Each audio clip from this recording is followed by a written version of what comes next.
Are we actually living in the last days as the scriptures would describe them, or are we just living in turbulent times and days of great challenge? This is Barry Phillips along with Mike Clayton. And today in Foundations for Life, Mike, we're going to be discussing from Numbers chapter number 5, the aspect attached to the bride, the concubine, the harlot, something we've never attached to this before. They're talking about the sota, the woman who a woman who acts with indiscretion, and though warned by her husband to stop her appearances of infidelity, she continues on and has to be tested to prove that she is in fact faithful to her husband. Before we get started, Mike, I just want to take a moment at the time of the recording today, not necessarily the time of your viewing, but at the time of this recording today, my beloved bride is celebrating her birthday. So happy birthday to my beloved bride, Laura. Happy 29th, Laura. Yeah, at least, yeah.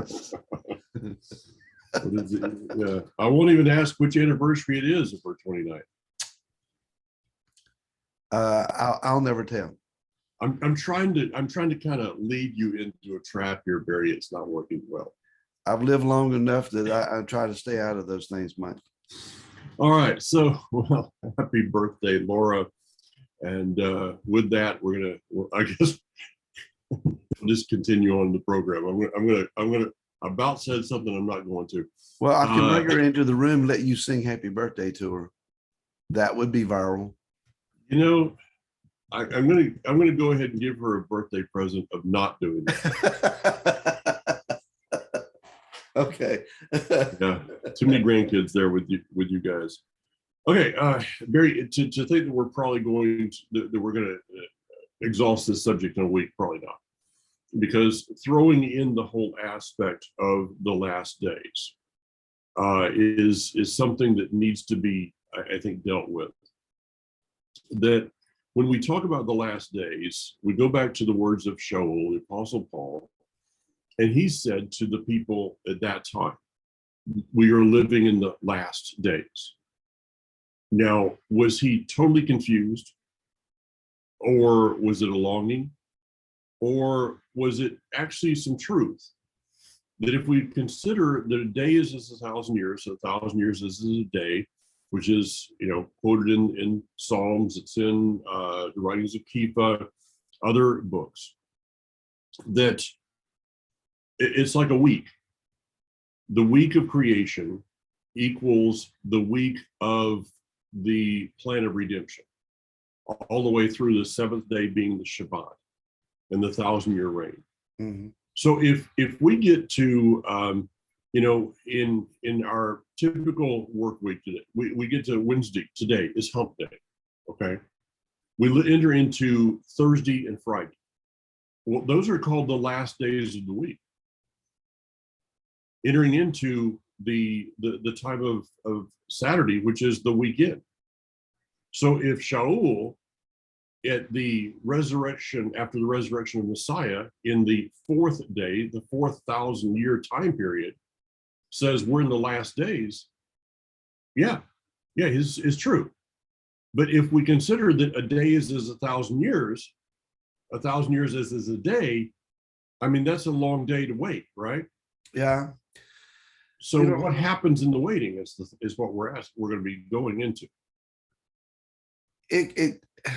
We've been preaching in Hebrew Roots about the imminent return of Messiah, 20, 25, maybe even 30 years. Let's say that we could actually go back and Brad Scott of blessed memory did some research going back to the number of times that, not just in Hebrew Roots, but in general, the generation that was alive thought they were in the last days, and it was double digits. I can't remember the number, but it's double digits. This is not something that just happened at Y2K. All right. It's not just our generation. So our generation cannot take the full blame for this. We may be able to talk about some of the things we could have done different, but this is a subject that is called in the scripture the blessed hope. Sure.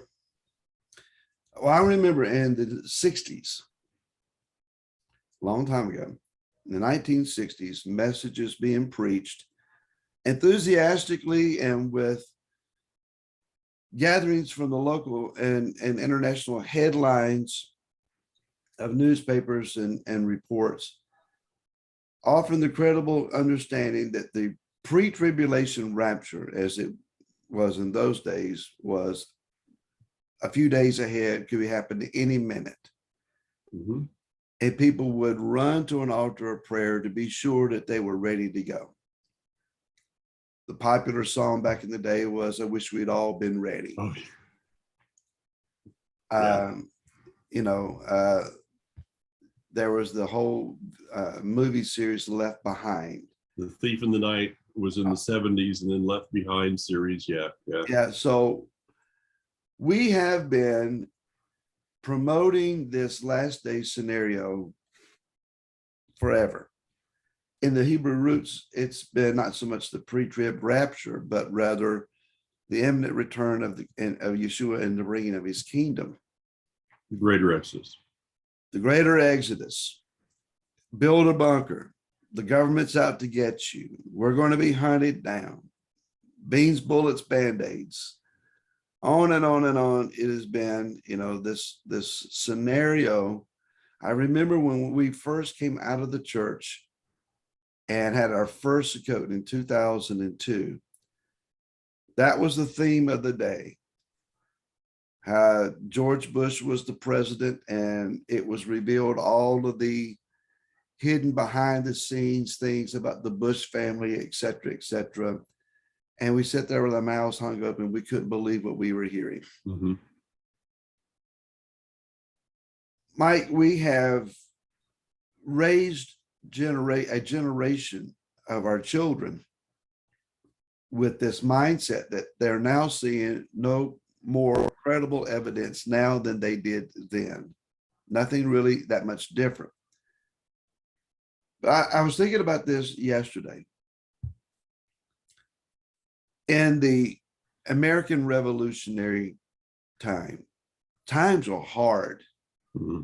You never knew when the enemy was going to show up and burn your home for your political stance, etc. The various wars in the United States. Can you imagine living during the time of the war of the Northern Invasion? And also commonly called the Civil War, but nonetheless, that was a very turbulent and hard time to be a part of. World War I, World War II, there was a real threat that Hitler had submarines in the Atlantic around the United States. Mm-hmm. We never knew if Japan had an ability to come over and bomb the West Coast. People lived in fear. I remember nuclear fallout drills. Yeah. And the signs on local schools, nuclear fallout shelter. Mm-hmm. There have been time after time after time where upheaval, world falling apart, bad political situations, bad economies, shortages. People have dealt with that. So none of those things are credible to say, that's it, that's the last. What might be absolute mile markers, and we're going to get to the soda in just a second as we attach her to this scenario. Certainly, if we see the temple go up on the Temple Mount, that would be an unmistakable milepost to where we could say,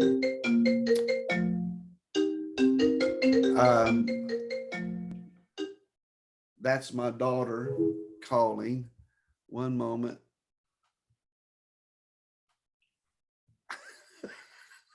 My daughter's in Europe and doesn't realize I'm recording.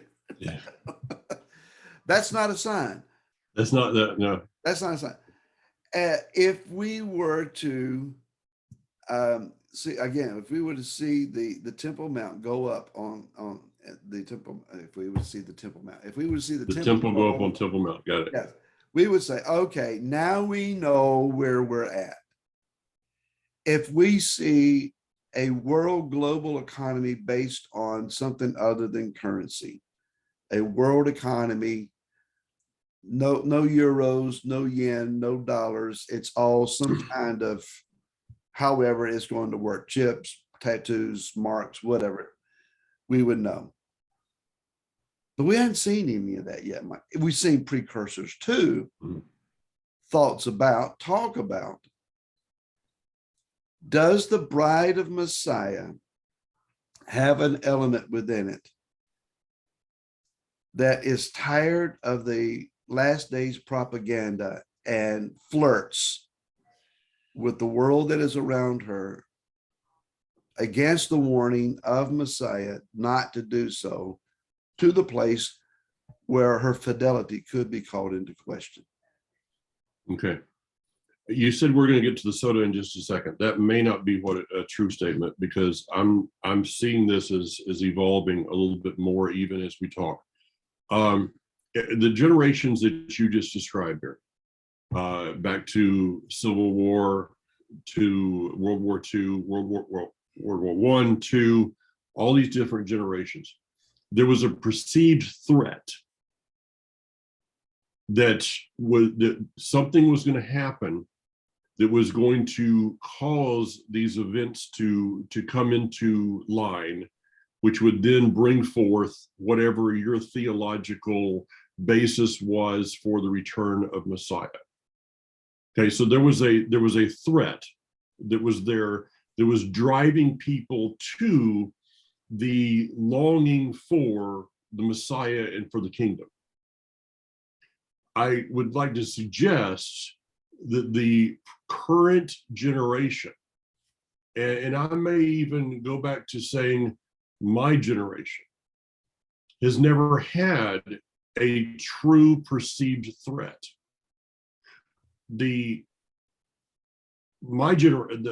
What I grew up in was Vietnam. Mm-hmm. There was never really a threat that which was happening in Vietnam was going to affect American soil. Right. Now, 2000, we saw the World Trade Center.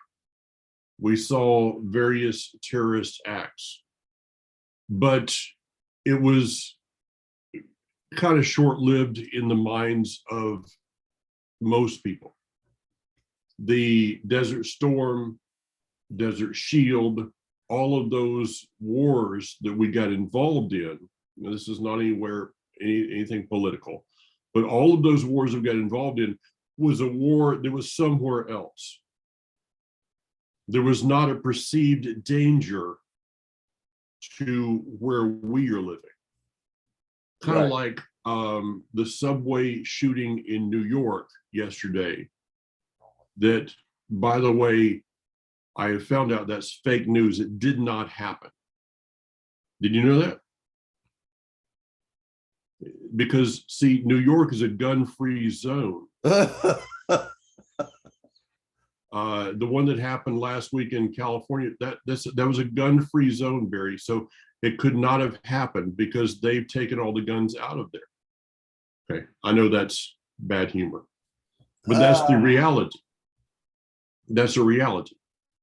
I can watch that on the news. Yes, I know it did happen. For anybody that's going crazy here, I know that it did happen. It's tragic.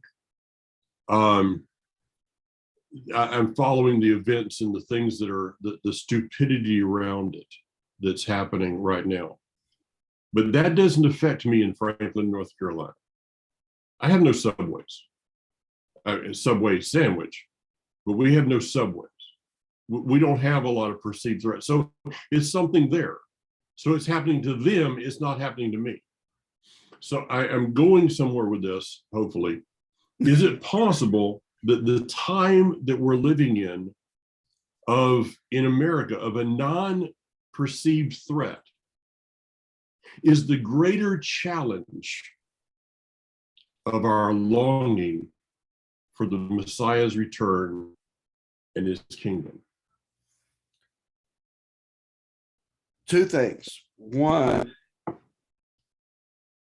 world traumatic or traumatic events that are taking place in America are the wrong indicator. Mm-hmm. The primary focal point is Israel. Yes. What's happening in Israel? Well, in Israel, there are acts of terrorism that have escalated. Just reading this morning how the IDF has had to go into Nablus to repair Joseph's tomb. Yeah. And by the way, they're doing that. I just was talking to Hanok. Instead of going in there at night, which is what normally happens, so as to kind of, if people are asleep, they can go in, they can do their thing, they can get out. Probably not going to have much of a riot happen. The IDF is going in full daylight, which is a statement, a greater statement than it has been. Another subject. Watching Israel is a better indicator of where we're at than watching the United States. Not that the United States is not important. It is to us. This is where we live.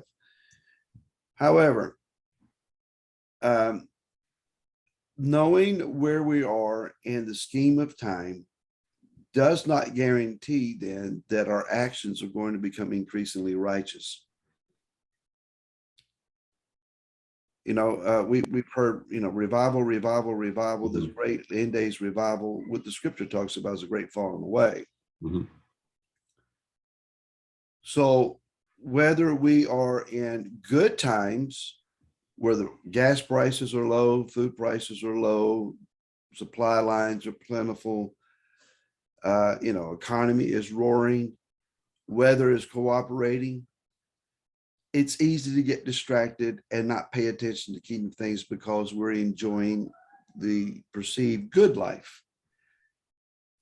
As it is right now, gas prices are high, food prices are high, supply lines are short, and people are angry and on edge. The same thing happens, Mike. It's a distraction, and it's not necessarily a promotion of living righteously.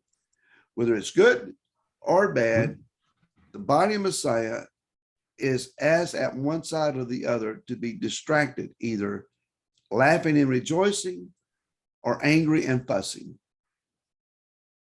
So what is it going to take before we become focused and serious? The spirit of Sota is on the body of Messiah, in that we are hung up on not so much another God or another doctrine, but we're hung up on societal change, and we're flirting with that. We're spending our time arguing about what's bad or promoting what we perceive to be good, and we're not focused on him.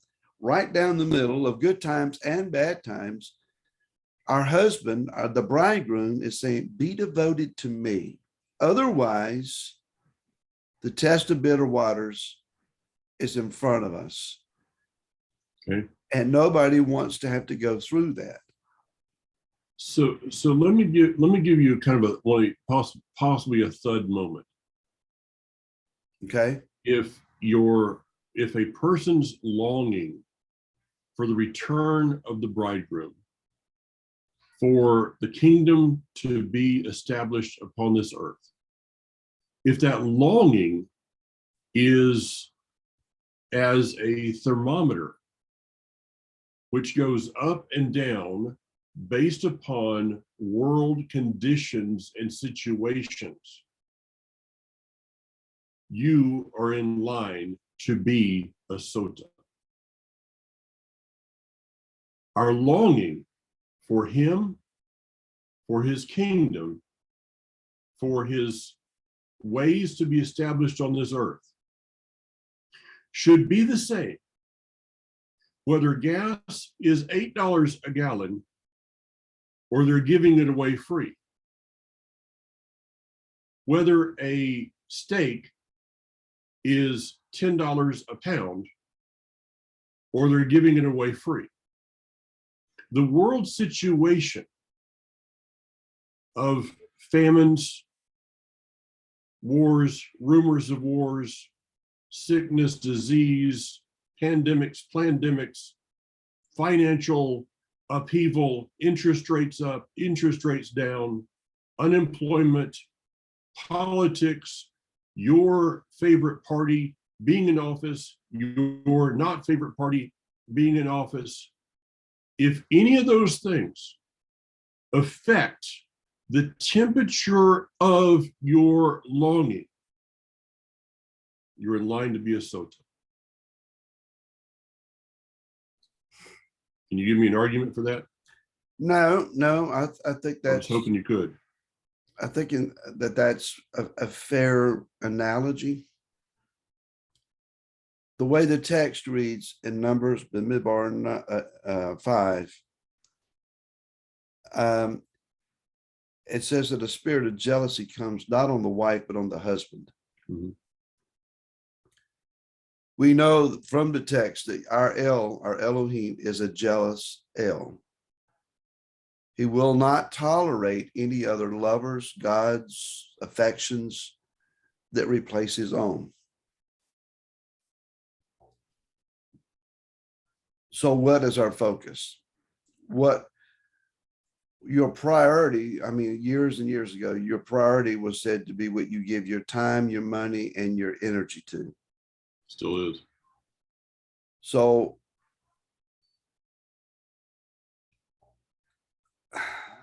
we have spent a lot of time, money, and energy dealing with recent world events, isolations, quarantines, etc. And we have, if you watch social media, that seems to be the focal point. Look, everybody and their brother is looking for how whoever the perceived threat behind the scenes might be, whether it's government or secret groups or whatever, however they operate, that they're coming for us. I have heard something in my spirit over the last 6 months or so, and I've been trying to promote this a bit.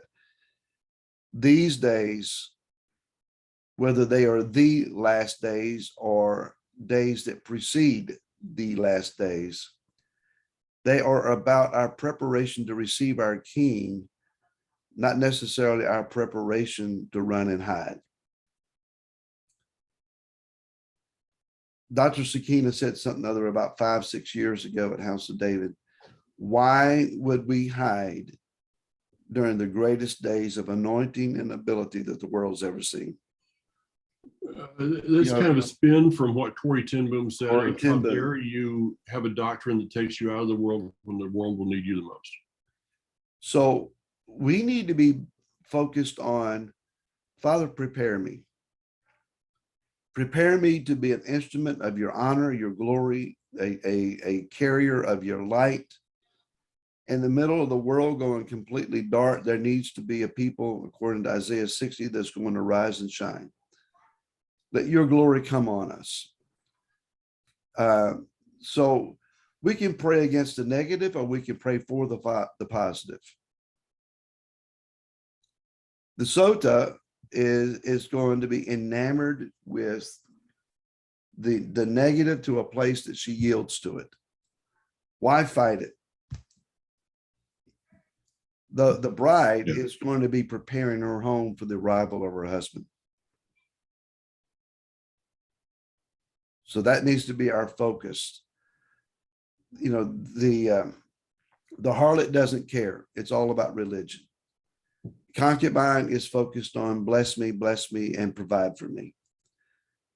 The Sota is saying, I'm distracted. I can't focus. And, my husband's out there somewhere, but this is the one that's paying attention to me right now. The world is flirting with me. I like the attention. The bride says, my husband will soon return. I want the home clean. I want the feast prepared. I want proper attire on, garments white and clean, and I want to meet him at the door. I'm going to have to get you on one word. You said that the bride says the husband will soon return. Let me take that a little bit different. The bride says the husband will return. Soon is irrelevant to the bride.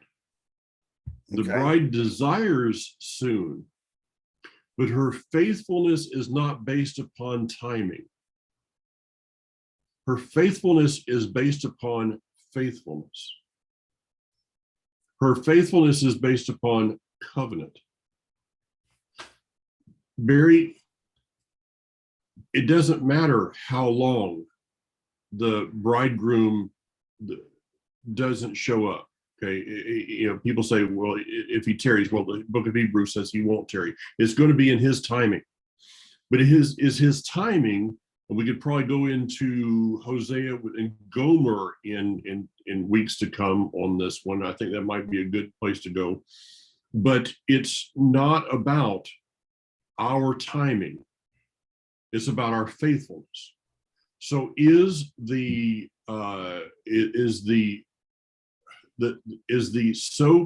seeming delay a planned event for the testing of our faithfulness?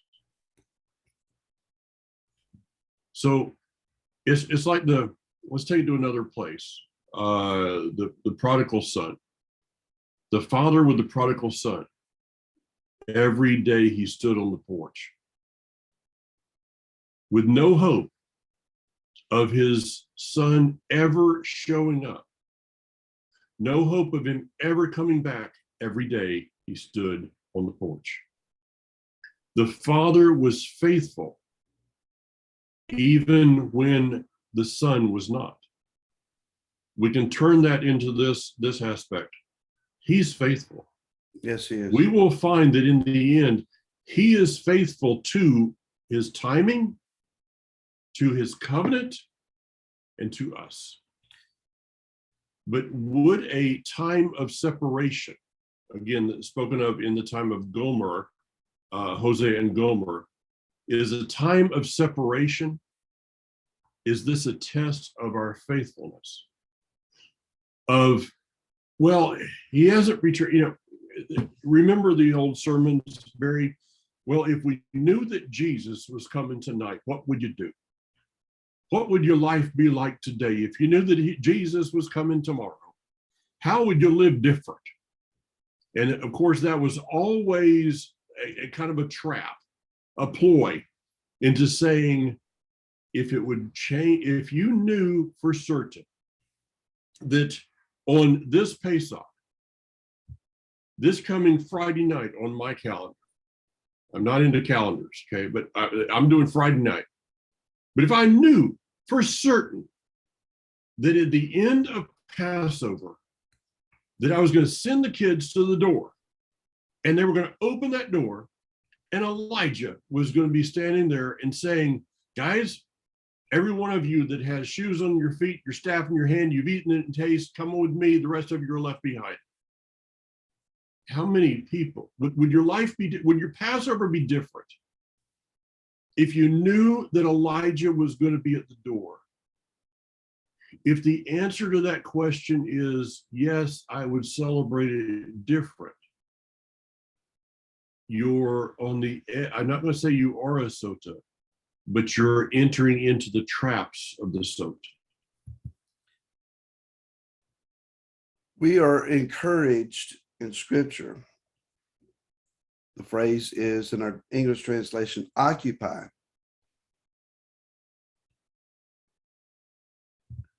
Until he comes, we are to occupy. Mm-hmm. Yehuda was told when they went into Babylonian captivity, build your house, raise your families, conduct your business. You're going to be there a while.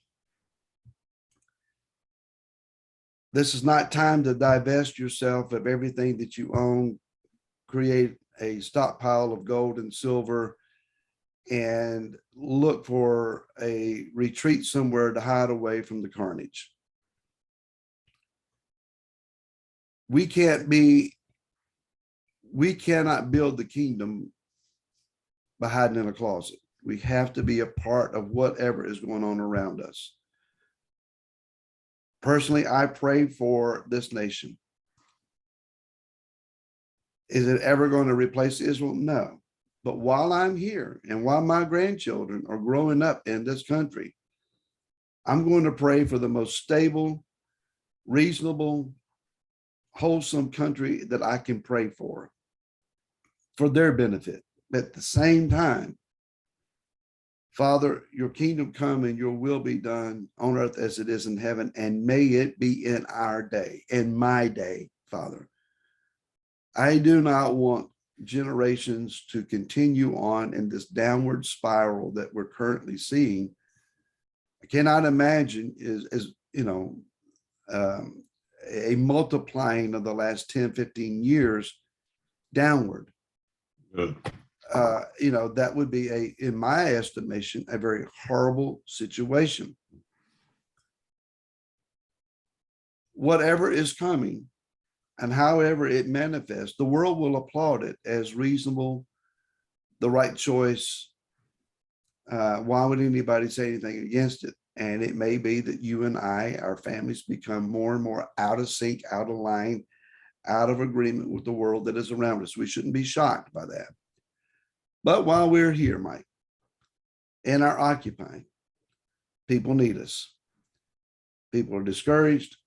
People need to know about Messiah. We got kingdom work to do. We got things that can be accomplished. We have songs to sing, dances to dance. We have teachings to offer. We need to be credible. We need to be reliable. We need to be agreeable to one another.